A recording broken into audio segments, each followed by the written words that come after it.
Next is cell division, an essential life process. Cell division is one of the very important properties of cells and living organisms.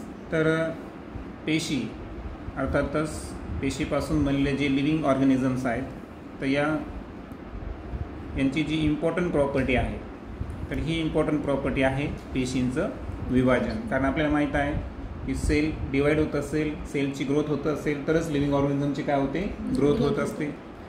Due to this property, only a new organism is formed from existing one. A multicellular organism grows up and emaciated body can be restored.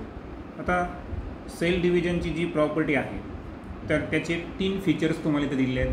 पहिलं feature काय सांगितलं की जे existing one म्हणजे पूर्वीपासून अस्तित्वात असलेल्या सजीवांपासून नवीन सजीवांची अर्थातच न्यू ऑर्गॅनिझमचं काय होतं, फॉर्मेशन होतं. ही पहिली प्रॉपर्टी सांगता येईल आपल्याला.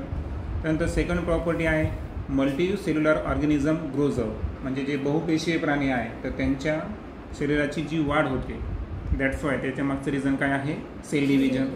आणि तिसरं आहे इमिसिएटेड बॉडी कॅन बी रिस्टोर. आणि आपल्याला माहीत आहे की प्लॅनेरियामध्ये आपण पाहिलं की त्याला कट जरी केलं तरी त्याच्यापासून काय होतं, प्रत्येक पार्ट्स हा एक स्वतंत्र ऑर्गॅनिझम म्हणजे ते बॉडी रिस्टोर होते ना. हां, तर याला आपण इमिसिएट बॉडी काय होऊ शकते, रिस्टोर. टेल जी असते आपली याची कोणाची वॉल लिझार्डची तर ती सुद्धा रिस्टोर होते. तर ही सुद्धा प्रॉपर्टी कोणाची आहे, सेल डिव्हिजनची. सो सेल डिव्हिजनच्या मी किती प्रॉपर्टी सांगितल्या, 3. एक्झिस्टिंग वनपासून न्यू ऑर्गॅनिझमचं फॉर्मेशन, मल्टीसेल्युलर ऑर्गॅनिझमची ग्रोथ आणि इमिसिएट बॉडीचं restoration. There are 2 types of cell division as mitosis and meiosis. आता जनरली तर 3 टाईप असतात सेल डिव्हिजनचे, अमायटोसिस, मायटोसिस आणि मिओसिस. परंतु जो अमायटोसिस आहे तर हा ॲक्च्युअल स्टडीचा पार्ट नाही आहे, त्यामुळे मेजरली आपण 2 टाईप विचारात घेतो. एक आहे मायटोसिस आणि दुसरा आहे meiosis. Mitosis occurs in somatic cells and stem cells of the body, whereas meiosis occurs in germ cells. आता आपल्या बॉडीमधल्या ज्या सोमॅटिक सेल्स आणि स्टीम सेल्स आहेत तर यांच्यामध्ये ज्या टाईपचं सेल डिव्हिजन घडतं ते कोणतं आहे, मायटोसिस टाईपचं. आणि जे जर्म सेल्स आहे यांच्यामध्ये जे घडतं ते आहे मायोसिस टाईपचं cell division. Before study of cell division, we should know the structural organization of cell that we have studied earlier. आता पेशींच्या विभाजन अर्थातच सेल डिव्हिजनचं स्टडी करण्याच्या अगोदर आपण काय करू, म्हणजे आपल्याला माहीत पाहिजे structural organization of the cell. कारण आपण या अगोदर सेलचे डिफरंट पार्ट्स पाहिले. सेलचे 2 टाईप्स, प्रोकॅरियोटिक आणि युकॅरियोटिक. आणि युकॅरियोटिकमध्ये आपण पाहिलं की पेशींचे न्यूक्लियस असेल, सायटोप्लाझम, मायटोकॉन्ड्रिया, गोल्गी ॲपॅरेटस, त्याच्यानंतर एंडोप्लाझमिक रेटिक्युलम, व्हॅक्युअल्स, बरोबर आहे, असे मेजर पार्ट्स असतात. त्याच्यामुळं स्ट्रक्चरल ऑर्गनायझेशन आपल्या सेलचं माहीत पाहिजे. Each cell has a nucleus. प्रत्येक पेशीमध्ये जो सेंट्रल कंट्रोलिंग पार्ट असतो तर तो कोणता असतो, nucleus. Besides, the other cells organelles are also present. आणि त्या व्यतिरिक्त जे मी आता सांगितले ते सेल ऑर्गॅनिल्स हे सेल्सच्या सायटोप्लाझममध्ये ओव्हरऑल डिस्ट्रीब्यूट असतात, बरोबर. आणि न्यूक्लियसच्या आतमध्ये न्यूक्लियोलस पण प्रेझेंट असतो. Okay, Let us study the cell division with the help of this information. आणि याच माहितीच्या आधारे आता आपण सेल डिव्हिजनचा डिटेलमध्ये अभ्यास करणार आहोत. Before any type of cell division, the cell develops its chromosome number present in its nucleus. That is, if chromosome number is 2n, it is developed to 4n. आता कोणत्याही टाईपच्या सेल डिव्हिजनमध्ये जी सेल आहे तर ती सेल त्याच्यामध्ये present असणाऱ्या ज्या क्रोमोझोमची संख्या आहे ती काय करत असते, दुप्पट करत असते. ओके, डबल करत असते. आता ॲज वी नो की ह्युमन बिईंगमध्ये जे आहेत तर एकूण 46 क्रोमोझोम आहे. अर्थातच पेअर्स किती झाल्या, 23. त्यापैकी सेक्स पेअर किती आहे, 1. आणि नंतर 22 काय आहे, ॲटोझोम्स. आता काय होतं की ॲक्च्युअल हे जे क्रोमोझोम्स आहेत हे सेलच्या कोणत्या पार्ट्समध्ये प्रेझेंट असतात, जो सेलचा कंट्रोलिंग पार्ट आहे तो कोणता आहे, न्यूक्लियस. आता या न्यूक्लियसमध्ये सेल डिव्हिजनच्या अगोदर क्रोमोझोमची संख्या काय होते, दुप्पट होते. कारण ॲक्च्युअल माहिती आहे आपल्याला की सेल डिव्हिजनमध्ये अगोदर काय होणार, कॅरियोकॅनेसिस म्हणजे एक न्यूक्लियसचे 2 न्यूक्लियस. नंतर होणार आहे सायटोकॅनेसिस, एका सायटोप्लाझमपासून 2 सायटोप्लाझम. आणि म्हणून प्रत्येक पेशीमध्ये जे क्रोमोझोमचे नंबर आहेत हे रिस्टोर व्हावं म्हणजे सजीवांमध्ये जे असणारे नंबर्स आहेत ते रिस्टोर महत्त्वाचं ना. समजा 46ला 46 आवश्यक आहे, मग आता 46च्या अगोदर किती होतील? 46 दुप्पट किती होतील? 46चे 92 होतील आणि त्यानंतर ते डिस्ट्रीब्यूट होतील. म्हणजे एक्झाम्पल सांगितलं, क्रोमोझोमचे नंबर जर 2n आहे तर सेल डिव्हिजनच्या वेळेस न्यूक्लियसमध्ये त्यांची संख्या दुप्पट झाली, म्हणजे ती किती झाली? 4n. A pair of each type of chromosome is present in 2n condition, where a single chromosome of each type is present in n condition, and their structure is like the one shown in figure given beside. आता प्रत्येक टाईपच्या क्रोमोझोमची जी pair आहे, तर क्रोमोझोमची pair जर घेतली आपण तर त्याला कोणती कंडिशन म्हणायचं? 2n. आणि जर आपण सिंगल क्रोमोझोम घेतला तर प्रत्येक टाईपला आपण कोणता कंडिशन म्हणू? n condition. आणि त्याचं जे स्ट्रक्चर आहे ते आता आपण पुढे स्टडी करणारच आहोत. आता राईट साईडला क्रोमोझोमची आपल्याला फिगर दाखवलेली आहे, बरोबर. तर सर्वात वरचा पोर्शन कोणता आहे?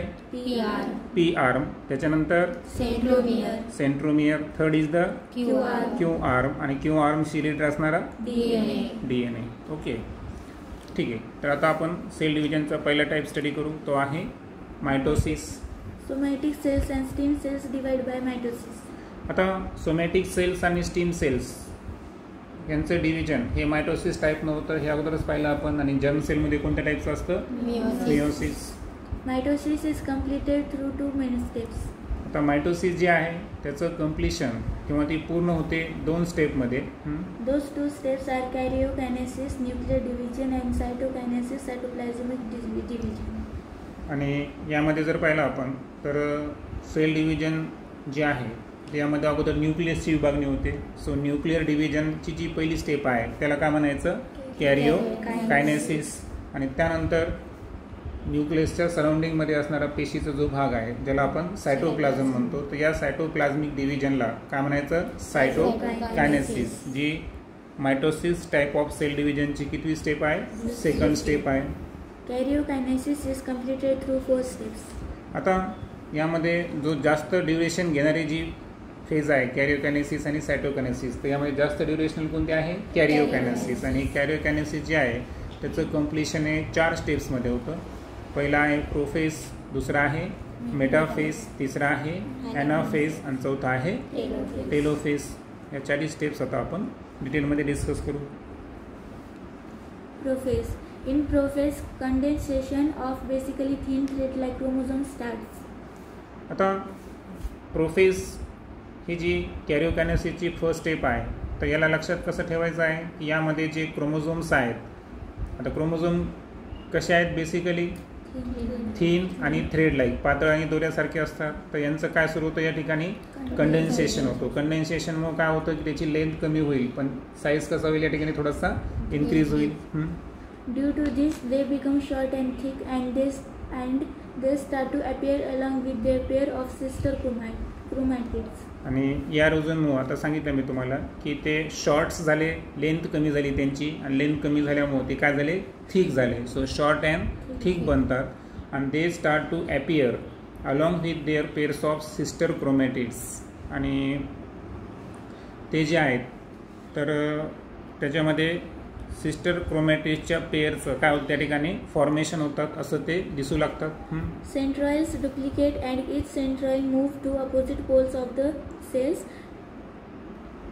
आणि त्या व्यतिरिक्त प्रोफेजमध्ये जो इव्हेंट घडला तर जो सेंट्रिओल्स आहे, ओके, सेंट्रिओल कुठं प्रेझेंट असतो?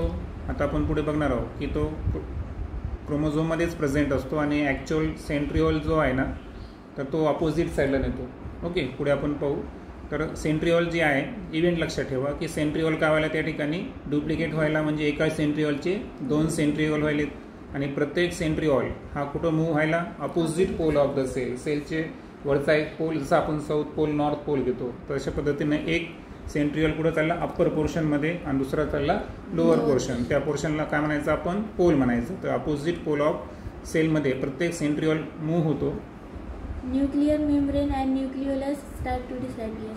आणि तुम्हाला माहिती आहे की न्यूक्लियसच्या बाहेरचं जे आवरण असतं की जे न्यूक्लियसला सायटोप्लाझमपासून वेगळं ठेवतं त्याला आपण काय म्हणतो? Nuclear membrane. ते डिसॲपियर व्हायला काय झाली? स्टार्ट आहे ना, स्टार्ट म्हणजे सुरुवात झाली फक्त प्रोफेजमध्ये. आणि जे न्यूक्लियोलस न्यूक्लियसच्या आतमध्येही प्रेझेंट असणारा जे न्यूक्लियससारखा भाग आहे तर त्याला आपण न्यूक्लियोलस म्हणतो, तर तो सुद्धा का व्हायला लागतो, डिसॅपियर व्हायला लागतो. सो ओव्हरऑल प्रोफेज जे आहेत तर प्रोफेजचे पूर्ण इव्हेंट आपण एका टर्ममध्ये लक्षात ठेवायचे. तर कोणते कोणते इव्हेंट होते, पहिल्यांदा क्रोमोझोमचं कंडेन्सेशन, दुसरं आहे सेंट्रिओल डुप्लिकेट्स, त्यानंतर आहे centriole move to the opposite pole, आणि चौथं पाहिलं आपण न्यूक्लिअर मेम्ब्रेन आणि न्यूक्लियोलस हे काय होतात, स्टार्ट टू डिसॅपियर. हे सगळे इव्हेंट कोणामधले आहेत, प्रोफेजमधले आहेत. आता फिगरमध्ये जर पाहिलं आपण तर तुमच्या लक्षात येईल पहा, सुरुवातीला क्रोमोझोम दाखवले आणि नंतर एक्स आकाराचे झाले का, तर ते सिस्टर क्रोमॅटिड्स आहेत, बरोबर. आणि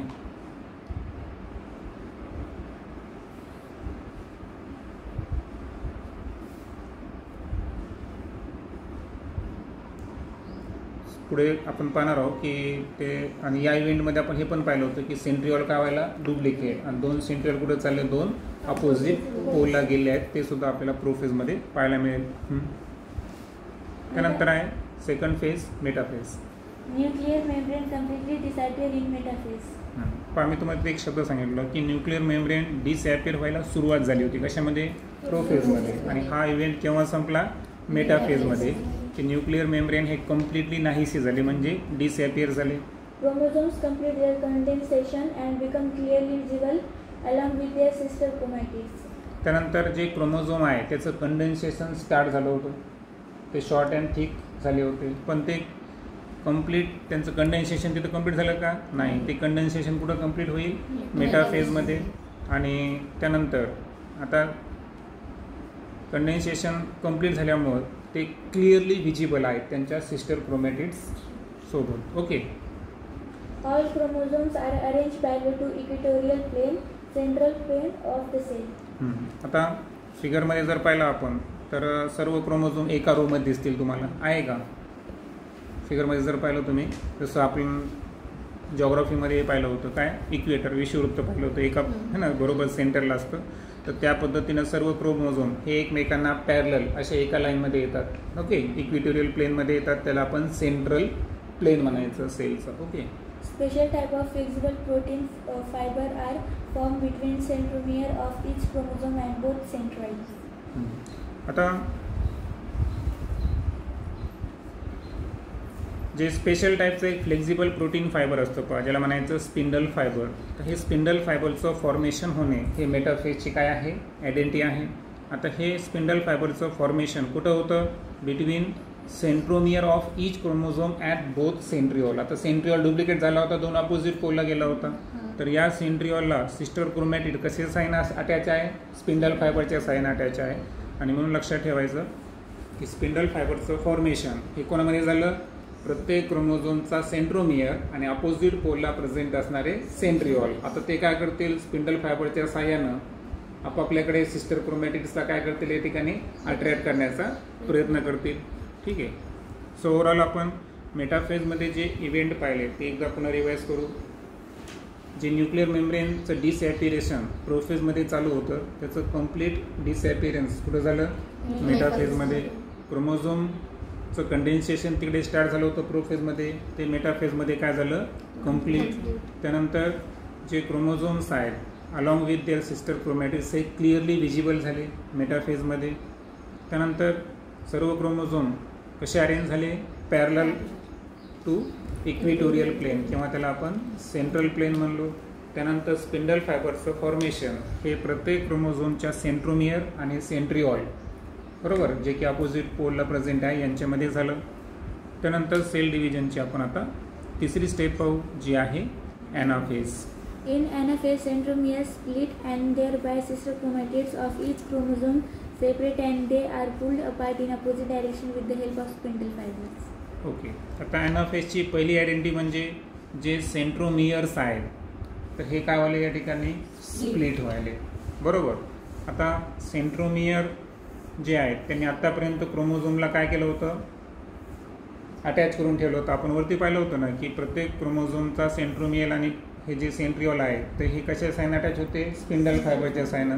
आता ती अटॅचमेंट काय होईल या ठिकाणी, म्हणजे ते डिटॅच होतील आता बरोबर आहे. म्हणजे सेंट्रोमियर काय झालं, या ठिकाणी स्प्लिट झाला आणि त्याच्यामुळे जे सिस्टर क्रोमॅटिड्स आहे प्रत्येक क्रोमोझोमचे हे एकमेकांपासून काय झाले, सेपरेट झाले. फिगरमध्ये जर पाहिलं तुम्ही तर पहा जे एक्स आकाराचे होते ते आता ग्रेटर दॅन लेस दॅन असं कंडिशन झाली, बरोबर ना. हां, म्हणजे याचा अर्थ जे सिस्टर क्रोमॅटिड्स आहेत प्रत्येक क्रोमोझोमचे हे काय झाले, सेपरेट. रिझन काय आहे, कारण सेंट्रोमियर काय झाला, स्प्लिट झाला. स्प्लिट म्हणजे तुकडे होणे. ओके, हे ॲनाफेजमध्ये झालं. आणि दॅट्स वाय प्रत्येक सेंट्रिओल जो ऑपोजिट पोलला प्रेझेंट होता त्यानं त्याला काय केलं, या ठिकाणी पुल्ड केलं, जसं एक प्रकारचं मॅग्नेटिझम असतं त्या पद्धतीनं. Okay, so they are pulled apart in opposite direction with the help of spindle fibre. Spindle फायबरच्या सहाय्यानं आता दोन अपोजिट पोलला सिस्टर क्रोमॅटिड्स पोहोचले.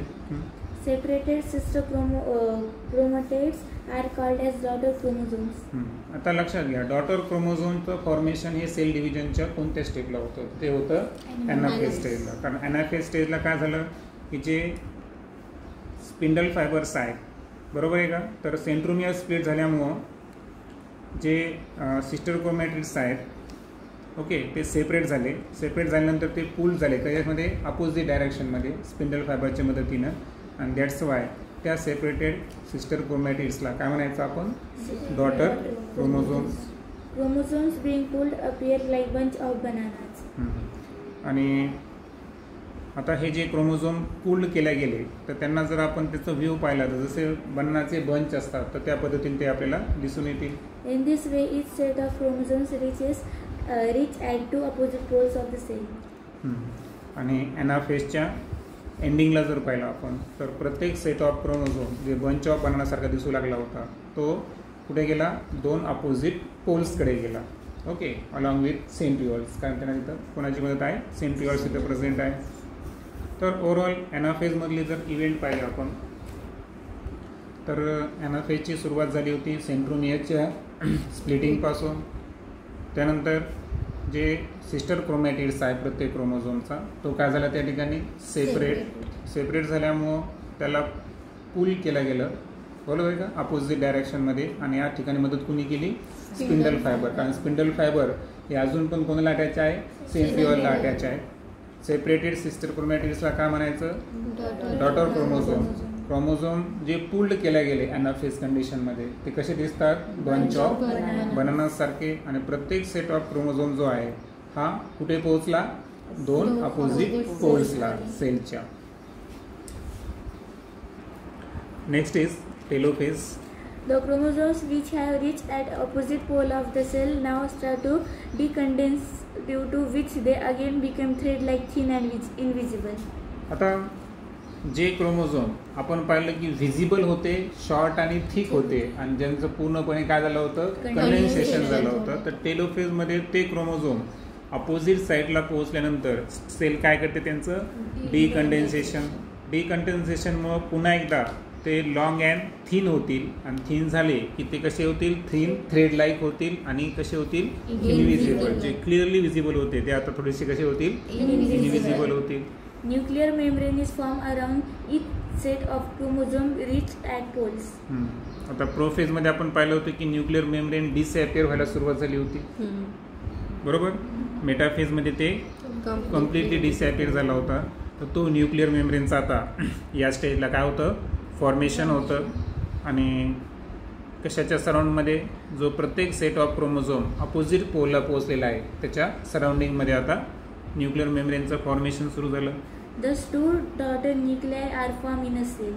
आता दोन न्यूक्लिअर मेम्ब्रेन दोन अपोजिट पोलला तयार झाले, म्हणजे एका न्यूक्लियस पासून काय तयार झाले, शेवटी दोन न्यूक्लियाचं फॉर्मेशन झालं. न्यूक्लियसचं लॉंग फॉर्म काय आहे, लॉंग फॉर्म आणि प्लुरल फॉर्म न्यूक्लियाय. तर दोन न्यूक्लियाचं फॉर्मेशन झालं, म्हणजे याचा अर्थ इथं कॅरिओकायनेसिसची प्रोसेस काय होत आली, कम्प्लीट होत आली. कारण टार्गेट काय होतं आपलं, एका न्यूक्लियस पासून दोन न्यूक्लियस. पण हे होत असताना क्रोमोझोमचे नंबर कसे ठेवायचे होते आपल्याला, सेम कॉन्स्टंट ठेवायचे होते, बरोबर. Nucleolus नाही. Thus two daughter nuclei are formed in a cell. आणि अशा पद्धतीनं दोन डॉटर न्यूक्लियाचं फॉर्मेशन झालं. Nucleolus also appears in each daughter nucleus. आता न्यूक्लियोलस डिसअपिअर व्हायला कुठे सुरुवात झाली होती, प्रोफेजमध्ये झाली होती, हे ना. तर तोच न्यूक्लियोलस आता पूर्णपणे ॲपिअर होतो प्रत्येक डॉटर न्यूक्लियसमध्ये, म्हणजे त्याचा ॲपिअरन्स सुरू झाला या ठिकाणी. Spindle fiber completely disappears. आणि जे स्पिंडल फायबरचं फॉर्मेशन हे सेल डिव्हिजनच्या कोणत्या स्टेपला झालं होतं? मेटाफेज स्पेशल टाईपच्या प्रोटीनपासून, हे की नाही. तर ते स्पिंडल फायबर्स आता कम्प्लिटली काय व्हायला लागतात? डिसअपियर व्हायला लागतात. सो ओव्हरऑल जर इव्हेंट पाहिले आपण टेलोफेजचे, तर टेलोफेजमध्ये सर्वप्रथम जे क्रोमोझोम अपोजिट पोलला पोहोचले होते त्यांनी काय सुरू केलं? डिकंडेन्सेशन. त्यामुळे जो त्यांचा नॅचरल शेप होता क्रोमोझोमचा थिन थ्रेड लाईक, ते त्यांनी धारण केला. आणि दुसरं म्हणजे जे की विजिबल होते ते आता काय झाले? इनविजिबल. त्यानंतर न्यूक्लिअर मेम्ब्रेनचं फॉर्मेशन झालं, 2 डॉटर न्यूक्लियाचं फॉर्मेशन झालं, न्यूक्लियसचं ॲपिअरन्स झालं आणि स्पिंडल फायबर हे कम्प्लिटली डिसअपियर झालं. In this way, karyokinesis completes and cytokinesis begins. आता इथे सेल डिव्हिजनची पहिली स्टेप कॅरियोकायनेसिस काय होते? कम्प्लीट होते. आणि सेल डिव्हिजनची जी दुसरी स्टेप आहे ती कोणती आहे? सायटोकायनेसिस. ती काय झाली? इथं स्टार्ट झाली, बिगिन झाली. The cytoplasm divides by cytokinesis and 2 new cells are formed which are called as daughter cells. आता एकदा का सायटोकायनेसिस प्रोसेसने डिवाइड झाला की एका पेशीपासून कम्प्लिटली 2 नवीन सेल्स तयार झाल्या आणि या तयार झालेल्या 2 नवीन सेल्सला काय म्हणायचं? डॉटर सेल्स म्हणायचं. In this process, a notch is formed at the equatorial plane of the cell which deepens gradually and thereby 2 new cells are formed. आता स्पेशली आपण ॲनिमल सेल संदर्भात जर पाहिलं, बरोबर आहे का? तर ॲनिमल सेलमध्ये काय होतं की या प्रोसेसच्या दरम्यान म्हणजे सायटोकायनेसिसच्या दरम्यान काय होतं की एक नॉचचं फॉर्मेशन होतं. हे नॉचचं फॉर्मेशन कुठं होतं? सेलच्या इक्विटोरियल प्लेनमध्ये. लक्षात आलं? आता तुम्हाला फिगर दाखवली आहे, तर फिगरचा जो खालचा पोर्शन आहे तर त्या पोर्शनमध्ये जर पाहिलं आपण, है ना, सेंट्रल पोर्शन दिसतो ना, तो थोडासा पातळ झालेला, तर तो पोर्शन नॉच पोर्शन आहे. तर तो इक्विटोरियल प्लेन ऑफ द सेल्सला तयार झाला. डिपन्स ग्रॅज्युअली म्हणजे खूप कमी कमी आकार होत जातो आणि देअर बाय फायनली जर पाहिलं आपण तर 2 सेल्सचं काय झालं त्या ठिकाणी? फॉर्मेशन झालं. However, in case of plant cell instead of the notch, a cell plate is formed exactly along midline of the cell and the cytokinesis is completed. आणि प्लांट सेल संदर्भात जर पाहिलं आपण तर मी अगोदर सांगितलं नॉचचं फॉर्मेशन कुठं होतं? ॲनिमल सेलमध्ये होतं. प्लांट सेलमध्ये कशाचं फॉर्मेशन होतं? सेल प्लेटचं फॉर्मेशन होतं. हे सेल प्लेट एक्झॅक्टली कुठं तयार होते? सेलच्या मिडलाईनला तयार होते आणि अलॉंग मिडलाईन तयार झाल्यामुळं सायटोकायनेसिस प्रोसेसनं ते 2 एकमेकांपासून काय होतात? सेपरेट होतात. म्हणजे इथं सुद्धा सायटोकायनेसिसची प्रोसेस कम्प्लीट होते. सो सायटोकायनेसिसच्या प्रोसेसमध्ये जे आपण इव्हेंट पाहिले तर त्यामध्ये सायटोप्लाझम अगोदर डिवाईड होईल, 2 डॉटर सेलचं फॉर्मेशन होईल. ॲनिमल सेलमध्ये नॉचचं फॉर्मेशन हे इक्विटोरियल प्लेनला होऊन ग्रॅज्युअली डीपन होऊन 2 सेलचं फॉर्मेशन होतं. जेव्हा की प्लांटमध्ये सेल प्लेटचं फॉर्मेशन हे एक्झॅक्टली अलॉंग सेलच्या मिडलाईनला होतं आणि सायटोकायनेसिस हे प्लांटमध्ये कम्प्लीट होतं. Mitosis is essential for growth of the body. आता अगोदरच पाहिलं होतं आपण की सोमॅटिक सेल्स आणि दुसऱ्या कोणत्या? स्टेम सेल्स यांच्या संदर्भात. आता या ज्या सेल्स आहेत या ग्रोथला रिस्पॉन्सिबल असणाऱ्या सेल्स आहे आणि दॅट्स वाय मायटोसिस इसेन्शियल आहे आपल्या बॉडीच्या ग्रोथसाठी.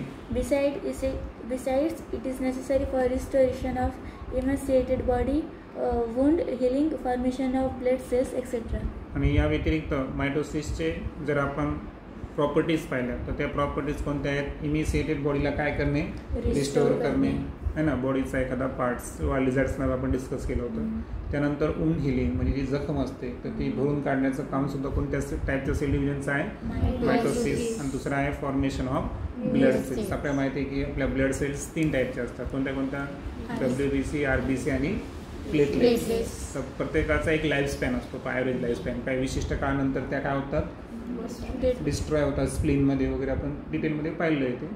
तर लक्षात ठेवायचं की आता म्हणजे प्रत्येकाचा काही ड्युरेशन आहे म्हणजे याचा अर्थ काय झालेला आहे? लाईफ स्पॅन असल्यामुळे नवीन पेशींची निर्मिती होणे खूप आवश्यक आहे. म्हणजे फॉर्मेशन जे आहे न्यू ब्लड सेल्सचं ते कोणत्या प्रोसेसमुळे होतं? Mitosis. Tomorrow we will discuss about meiosis.